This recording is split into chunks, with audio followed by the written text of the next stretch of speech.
या स्टूडेंट, आज जो हम अपना पहला क्वेश्चन करने जा रहे हैं ये हमारे शाहीन एकेडमी का जो मॉड्यूल है उस मॉड्यूल का ये कुछ क्वेश्चन है जो क्लासरूम डिस्कशन का उसका सेक्शन है।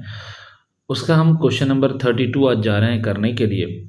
और इसमें अगर हम देखें तो जो 32 नंबर क्वेश्चन है उसमें बोला गया है कि 12 वायर है जिसका जो इक्वल लेंथ का है, इक्वल क्रॉस सेक्शनल एरिया है और हर एक वायर की लंबाई r के बराबर है, तो उसके डायगोनल के अलोंग कितना हमारा इफेक्टिव रेसिस्टेंस होगा ये पता करना है। ठीक है, तो देखिए इसमें क्या है कि आप एक क्यूब ऐसा कुछ इमेजिन कर सकते हो, कुछ ऐसा जिसके हर एक एज का रेसिस्टेंस जो है वो क्वेश्चन ने कहा है कि r के इक्वल है, यानी ये भी r है, ये भी r है, ये भी r है, ये भी r है, एंड इसको पूरी तरीके से आपको क्यूब का फॉर्म दे देना है। इस तरीके से हर एक वायर का रेसिस्टेंस r के इक्वल है। ठीक है, हर एक वायर का रेसिस्टेंस r के इक्वल है, कुछ ऐसा।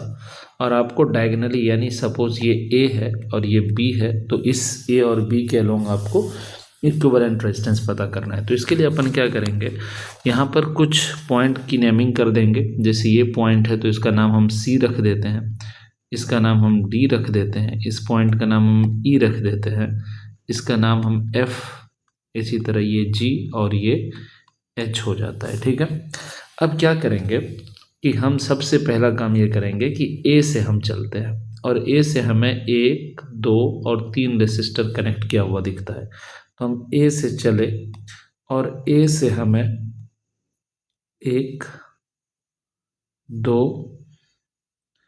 और ये 3 रेसिस्टर दिखा। इनमें से एक रेसिस्टर A का गया है C पर, यानी ये वाला जो रेसिस्टर है ये चल के कहाँ गया है, C पर। तो अपन इस पॉइंट का नाम C रखते हैं और C से मुझे 2 रेसिस्टर, एक ये वाला एक ये वाला, जो एक F पर गया है और एक G पर गया है, तो मैं C से ये 2 रेसिस्टर निकालूंगा इस तरीके से। एक का नाम हम F रखेंगे और एक का नाम हम G रखेंगे।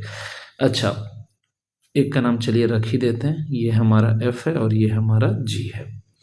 अब क्या है कि दूसरा रेसिस्टर जो A से निकला था वो गया है D पर, तो यानी ये जो रेसिस्टर निकला है ये गया है D पर और D से भी अगेन 2 रेसिस्टर हमारा कुछ यूँ निकलेगा।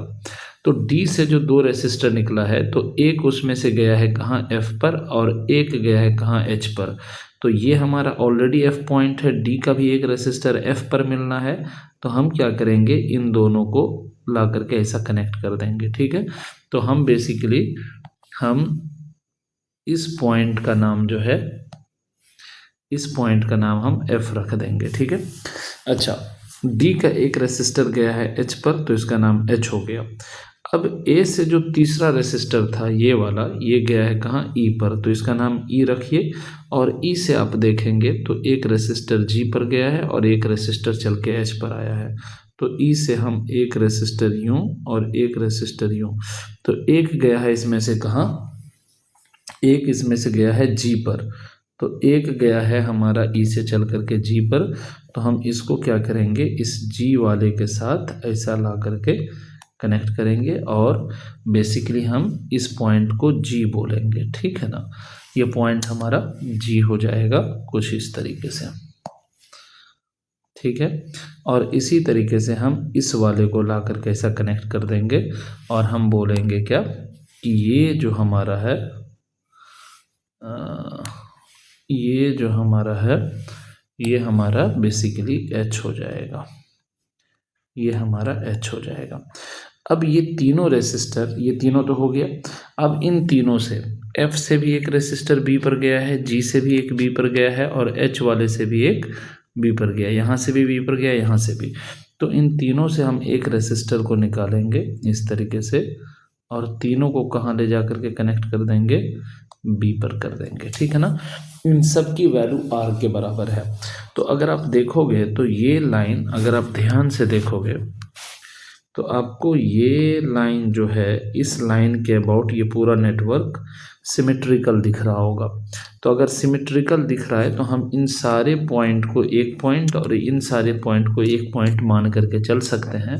तो हम इसको ऐसा कुछ रीड्रॉ कर सकते हैं कि A से रेसिस्टर निकला, 3 रेसिस्टर ऐसा निकला और तीनों एक ही पॉइंट पर जाकर के इस तरीके से जुड़ गया, क्योंकि ये सारे पॉइंट को हम यानी सी डी और ई को एक पॉइंट मान रहे हैं, एफ जी और एच को एक मान रहे हैं, ठीक है ना। तो फिर यहाँ से अगर आप देखोगे, इस पूरी लाइन से देखोगे तो 6 रेसिस्टर निकल रहे हैं। तो हम यहाँ से 1 2 3 4 5 और 6 निकालेंगे, और इन सब को फिर हम क्या करेंगे, एक पॉइंट पर लाके जोड़ देंगे। और फिर यहाँ से ये मान लीजिए आप इसका नाम सी रख देते हैं और इसका नाम अगर एफ है, ठीक है ना, अगर ये पॉइंट एफ है तो इसको भी एफ, इसको भी एफ मान के चलिए। फिर यहाँ से आप 3 रेसिस्टर अगेन निकाल लीजिए कुछ इस तरीके से, और ये हमारा आकर के जुड़ गया कहाँ, बी पर। तो अब अगर आप देखेंगे तो ये तीनों रेसिस्टर पैरेलल में है, ये तीनों पैरेलल में है, ये तीनों पैरेलल में, और सबकी वैल्यू कितनी है, आर है।